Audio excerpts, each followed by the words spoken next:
Which country is not in the European Union, has 4 national languages, is famous for chocolate and watches, and has some of the most beautiful mountains in the world? A country where trains are almost never late. People vote on many political questions, and cows wear bells and walk in green fields under snowy peaks. Yes, we're talking about Switzerland. Welcome to the Alp English Podcast. I'm Anna. And I'm Lukas. Today we'll talk about Switzerland in B1, B2 level English. We'll speak clearly and at a natural speed, and we'll explain some useful words.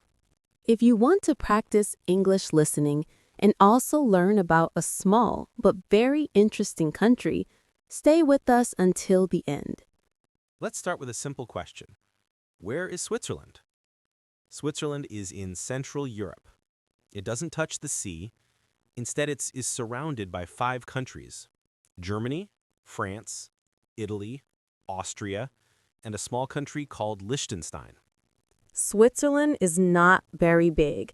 It has about 8.8 million people, which is less than many big cities in the world.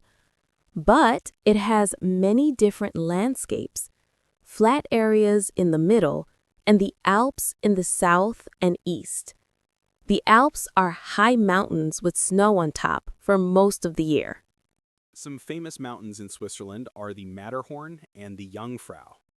If you see photos of a sharp, triangle-shaped mountain on a chocolate package, it's probably the Matterhorn.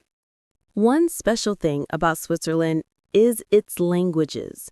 Switzerland has 4 national languages: German, French, Italian, and Romansh. Most people speak Swiss German as their first language. This is a group of German dialects, a bit different from the German in Germany. In the French-speaking part, people speak French. In the south, near Italy, they speak Italian. And a small group in the mountains speaks Romansh, an old language similar to Latin languages. So, Switzerland is multilingual. Multilingual means many languages are used in daily life. It's normal to see street signs in 2 or 3 languages, especially near language borders. Because of this, many Swiss people learn 2 or 3 languages at school, usually one national language and also English. This mix of languages also brings a mix of cultures: German style, French style, Italian style, all inside one small country.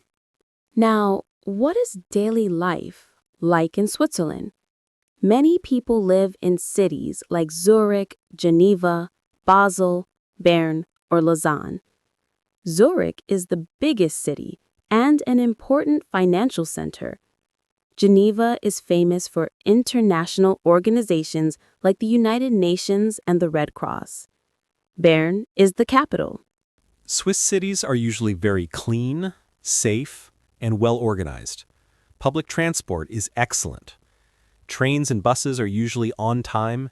If a train is 10 minutes late, people are already surprised. But one thing you quickly notice is that Switzerland is expensive.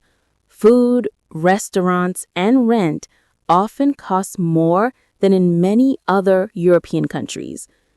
However, salaries are also higher, so people can usually manage. In daily life, many Swiss people like to be punctual, that means on time, and well prepared. They plan meetings, they're careful with money, and they respect rules. On Sundays, many shops are closed, and people spend time with family or in nature. Speaking of nature, Swiss people really love the outdoors. In winter, many go skiing or snowboarding in the Alps. In summer, they go hiking, swimming in lakes, or riding bicycles. Switzerland has many beautiful lakes like Lake Geneva, Lake Zurich, and Lake Lucerne. In summer, people swim, sail, or just sit next to the water with an ice cream. You can also see traditional wooden chalets in the mountains. A chalet is a wooden house with a big roof and balconies, often with flowers in front. They look like something from a postcard. Now let's talk about something very famous: Swiss neutrality. Switzerland is neutral. Neutral means it does not take sides in wars between other countries. For more than 200 years, Switzerland has not been in a major war. Because of this, many international organizations chose Switzerland as a good place for their offices. For example, the International Red Cross was founded in Geneva. Many peace meetings and political talks also happen in Switzerland. Another special thing is the Swiss political system, direct democracy. In many countries, people vote for politicians, and then the politicians make most decisions.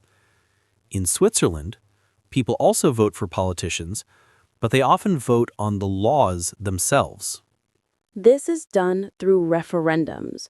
A referendum is a vote where all citizens can say yes or no to a specific idea or law.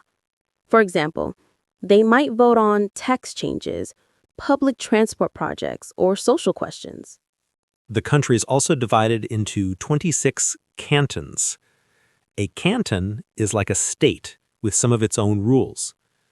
Cantons have a lot of power over things like schools and local laws.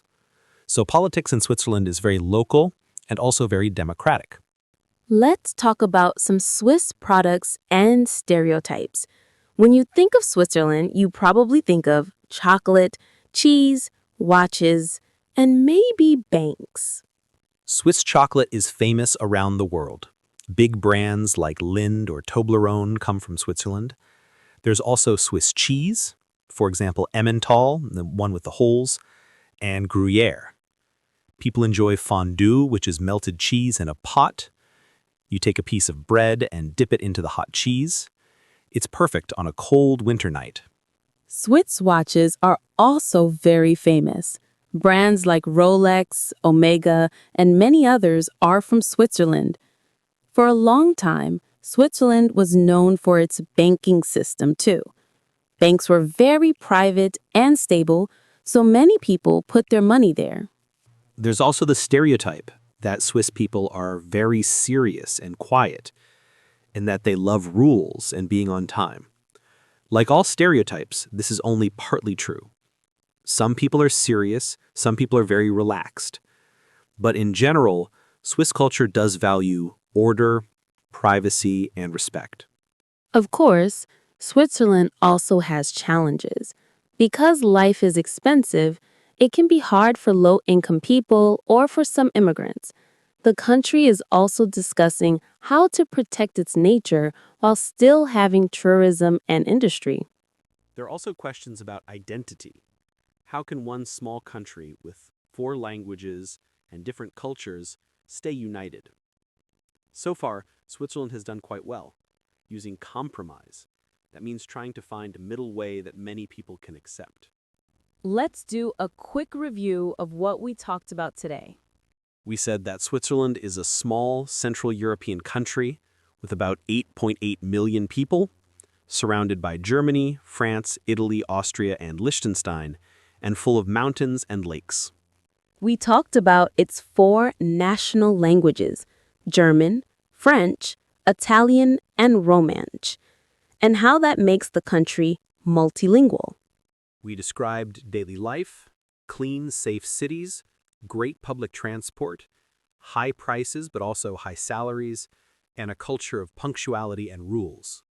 We explained neutrality and direct democracy, with citizens voting in referendums, and the idea of cantons with local power. We looked at famous Swiss products, chocolate, cheese, watches, banks, and the stereotype of serious and polite people who love order and nature.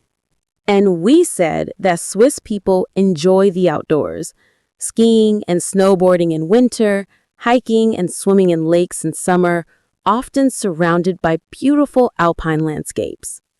If you're learning English at B1, B2 level, you can listen to this episode again, pause when you need, and write down new words like neutral, multilingual, referendum, canton, and chalet. You can also try to answer this question.